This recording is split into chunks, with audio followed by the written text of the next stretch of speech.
هي الناس دي بتعمل ايه؟ عندك حجر الماس؟ طب انت عارفه انك عندك اقوى حجر موجود على وجه الارض؟ تعالى اوريكم الستات دي عملت ايه عشان تتاكد من الكلام ده. مجموعه الستات اللي قلبها ميت دي قررت تعمل تجربه عمليه جدا، تجيب احجار تديك نفس شكل الالماس وتعمل عليها تجربه. فجابت 3 احجار، جابت حجر الزركون وحجر الميزونايت وحجر الالماس، وقررت تضربه خبطه قويه جدا بالشاكوش وتشوف مدى تاثير الخبطه دي على كل حجر منهم. تعالوا نتفرج كده. واول واحد قررت تخبطه على دماغه هو الحجر الزركون اللي صلابته ضعيفه جدا بالنسبه للاحجار التانية، وباسرع ما يمكن اتحول بودره زي ما انتم شايفين.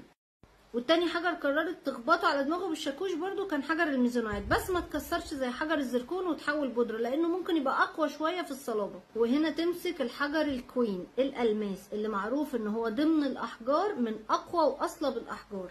تعالوا نشوف كده لما تخبطوا الخبطه دي هيحصل له ايه.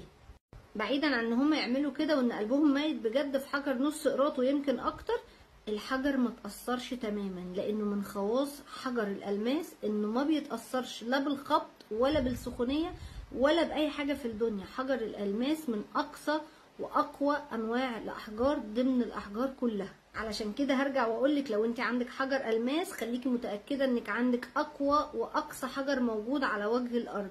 احتفظي بيه وما تفرطيش فيه ابدا مهما حصل. لو عايزين تعرفوا معلومات كتير عن الالماس وكل اسرار المجوهرات تابعوني، انا اسمي ساره، وارجعوا اسمعوا كل الفيديوهات.